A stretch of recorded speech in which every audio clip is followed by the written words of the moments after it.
નમસ્કાર મિત્રો, ડેડિયાપાડાના ધારાસભ્ય ચેતર વસાવા અને એમના કેસમાં 24 તારીખના દિવસે ચુકાદો આવવાનો છે. ચેતર વસાવાના જામીન મળવું એ કેમ અઘરું લાગી રહ્યું છે? ચેતર વસાવા છે એમનો ભૂતકાળ શું નડી જશે? 2021નો કેસ જેમાં એ પ્રોબેશન મળી બહાર હતા, જેલ મુક્ત હતા, શું એ કેસ એમને આ કેસમાં નડી જશે? એ કેસ શું હતો એ કેસની પણ વિગતવાર વાત કરીએ, ઊંડાઈપૂર્વક વાત કરીએ તો આ કેસ 2021નો 10 ડિસેમ્બર 2021નો આ કેસ છે, જેમાં ચેતર વસાવા સહિત બીજા એમના સાથીદારો ઉપર ફરિયાદ નોંધવામાં આવી છે અને સાથે જ ધમકી, મારામારી અને લૂંટ છે એની આ ફરિયાદ નોંધવામાં આવી છે.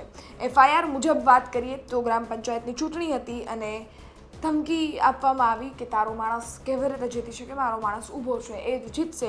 ત્યારબાદ એ ધમકી બબાલમાં ટ્રાન્સફર થઈ, ત્યાંથી મારામારી થઈ અને સાથે જ ત્યાં એક તાપણું બળતું હતું, એમાંથી ચેતર વસાવાએ લાકડું લઈ અને ફરિયાદીને અડાડ્યું અને એમની સોનાની ચેન પણ લૂંટી લીધી. આ બધી જ વસ્તુઓ FIR મુજબ, ફરિયાદી મુજબ કહેવામાં આવી રહ્યું છે અને તેમજ ત્યારબાદ આ આખી એ ઘટનામાં આરોપીઓ સહિત ચેતર વસાવા સહિત બધાની ઉપર 10 પાનાની ચાર્જશીટ પણ ફાઇલ કરવામાં આવી અને સાથે જ કોર્ટમાં 33/2022 કોર્ટ કેસ નંબર કરી કોર્ટમાં આ કેસ પણ ચાલ્યો.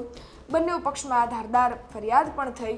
પોલીસ દ્વારા ઘટનાના પંચનામાથી બધી જ વસ્તુઓ છે એની તપાસ ચાલુ કરવામાં આવી અને ત્યાંથી અને જ્યારે કોર્ટમાં કેસ ગયો ત્યારે મેડિકલ સર્ટિફિકેટ્સ અને અનેક એવા પુરાવાઓ છે એ ત્યાં મૂકવામાં આવ્યા અને સામે જ જે ચેતર વસાવાનો પક્ષ છે એમના તરફથી આ બધા જ આરોપો છે એનો અસ્વીકાર કરવામાં આવ્યો.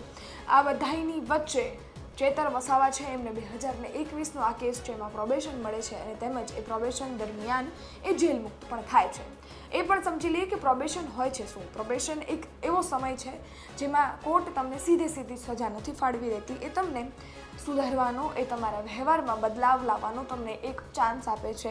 એવું પણ નથી કે તમે કોઈ જ પણ તમારી પર ગુનો નહીં રહે કે તમે બાઇજ્જત બરી થઈ ગયા છો, એવી કોઈ જ વસ્તુઓ ન હોય, પરંતુ તમને એક એવો સમય આપે છે કે જેના ઉપર તમને સજા નથી થતી અને તમે જેલ મુક્ત થાવ છો અને તમને સુધારવાનો, તમારા વ્યવહારમાં બદલાવ લાવવાનો તમને સમય મળે છે. પરંતુ એ સમય દરમિયાન પણ તમે જો ગુનાઓ આચરી રહ્યા છો તો ત્યારબાદ કોર્ટ એ વસ્તુઓને પણ ધ્યાનમાં રાખતી હોય છે. આ કેસમાં આ કેસની સુનાવણીમાં ગત તારીખ જે સુનાવણી થઈ તેમાં એ જ વસ્તુ થઈ, જેમાં જે સરકારી વકીલ છે એમને ખૂબ ધારદાર દલીલ કરતા એવું કહ્યું કે ચેતર વસાવા છે એમને એવું લાગી રહ્યું છે કે ચેતર વસાવા છે એમને પ્રોબેશન મળતા હોવા છતાં પણ એ વારંવાર આ બધી વસ્તુઓ કરે છે અને હવે કદાચ એમને એની આદત પડી ગઈ છે. આ બધી જ વસ્તુઓને ધ્યાનમાં રાખી હવે 24 તારીખના રોજ ચુકાદો છે. આમ જોવા જઈએ તો ચેતર વસાવા ઉપર આ બધા જ કેસોને ટોટલ કરતાં 11 કેસો છે એ ચાલી રહ્યા છે, પરંતુ આ 2021નો આ લૂંટનો કેસ કદાચ એમની માટે અઘરો સાબિત થઈ શકે છે. એમનો ભૂતકાળ એમને નડી શકે છે અને આ કેસમાં કદાચ એમને જામીન મળવા અઘરા લાગી રહ્યા છે.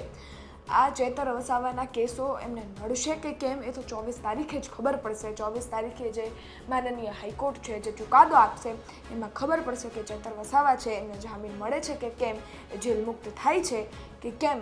પરંતુ આ આખા કેસને લઈ 2021નો આ કેસ સાથે જ આ આખી એ ઘટનાને લઈ તમારું શું માનવું છે એ કમેન્ટ ચોક્કસથી કરજો. તમારા અભિપ્રાય કોમેન્ટ બોક્સમાં ચોક્કસથી જણાવજો. હા, અમારી ગુજરાત તકની YouTube ચેનલ છે એને સબસ્ક્રાઈબ કરવાનું ના ભૂલતા, એટલે આવા વિડીયોઝ છે તમારા સુધી નોટિફિકેશનના સ્વરૂપમાં પહોંચતા રહે. બાકી વિડીયો માહિતી પસંદ આવતી હોય તો લાઈક શેર કરી દેવી.